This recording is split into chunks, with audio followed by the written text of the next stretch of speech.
যাইও না, ঠাকুর বাজাইও না, গিটার আর বঙ্গ বাজাও রে।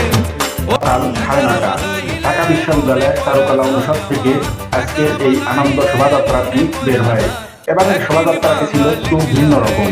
জাতি, গোত্র, ধর্ম, বর্ণ নির্বিশেষে সব শ্রেণী পেশার মানুষ এই শোভাযাত্রায় অংশগ্রহণ করেছে। পহেলা বৈশাখ বাঙালি জাতির ঐতিহ্যের সাথে নিবিড়ভাবে জড়িত।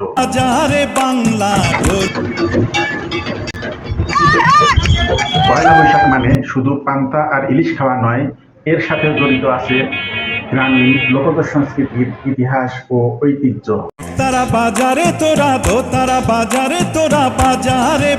পয়লা বৈশাখ প্রতি বছর 14 এপ্রিল এ দিনটি উৎসবমুখর পরিবেশে উদযাপিত হয়। পয়লা বৈশাখের মূল ঐতিহ্য শুরু হয় মুঘল সম্রাট আকবরের আমল থেকে, যখন কৃষকদের কাছ থেকে খাজনা আদায়ের সুবিধার্থে বাংলা সন প্রবর্তন করা হয়। এটা অ্যাকচুয়ালি আমার ফার্স্ট টাইম। আমি নরমালি নিউ ইয়র্কে থাকি, এমনি তো দেশে আসা যাওয়া হয়, কোনোদিন আজকে এই দিনে আসা হয় নাই, কখনো আসা হয় নাই, এটা ফার্স্ট টাইম। পয়লা বৈশাখের শোভাযাত্রায় আমার আনন্দ লাগছে।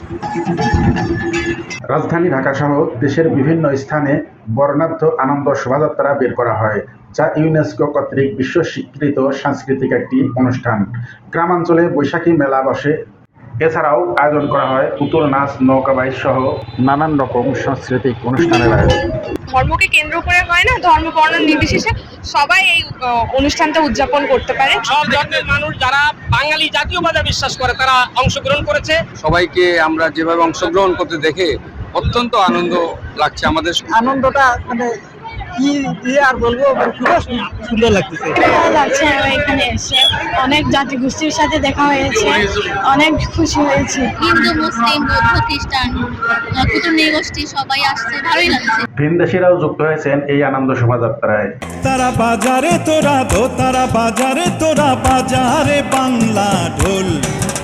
নববর্ষর আমার খুব ভালো লাগে, বিকজ অনেক সুন্দর সংস্কৃতি আছে, অনেক সুন্দর আর্ট, অনেক লোক খুবই সুন্দর কাজ করতেছে। Excited to be here and I love experiencing different cultural festivals, different new. আজকের এই আনন্দ শোভাযাত্রায় শিশুদেরও আনন্দের কমতি ছিল না। আমার বাচ্চা, আমি ওয়াইফের সাথে এসেছি, ভালো, আগের চেয়ে অনেক ভালো। অনেকগুলো ট্র্যাডিশন এগুলো আমাদের বাংলাদেশে, আমার খুবই ভালো লাগছে।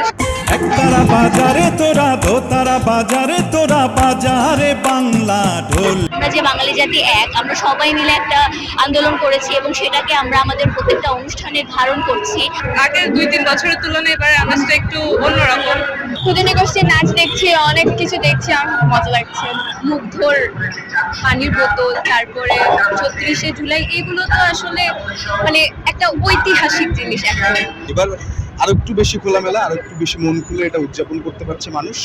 তারা বাজারে তোরা দো, তারা। যিনি মুসলমান সংস্কৃতিতে বিশ্বাস করেন তিনি তার সেই সংস্কৃতি চর্চা করবেন। এটা কেন আগে হয়নি সেটা আমাদের একটা লজ্জার ব্যাপার। এটা এবার যা হয়েছে সেটাকে অভিনন্দন জানাই এবং এটাকে আরো স্বতঃস্ফূর্তভাবে আরো অনেক বাড়িয়ে নিতে হবে, যেন বাংলাদেশের প্রত্যেকটি মানুষ নিজেদেরকে মালিক মনে করে।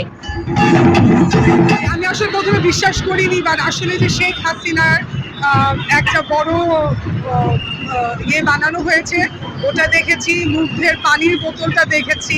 শেখ হাসিনাকে দেখছি আমাদের কি বলবো, রাক্ষসী হিসাবে। তারা বাজারে তোরা দো, তারা বাজারে তোরা বাজারে বাংলা ঢোল। ঢাকার পথে প্রান্তরে সব ধরনের সব শ্রেণী পেশার মানুষের উপস্থিতি ছিল চোখে পড়ার মতো। শিশুরা এসেছে বাবা মায়ের হাত ধরে, অনেকে সস্ত্রীক এসে এই আনন্দ শোভাযাত্রায় যোগ দিতে পেরে মহা খুশি। তারা বাজারে তোরা বাজারে বাংলা ঢোল।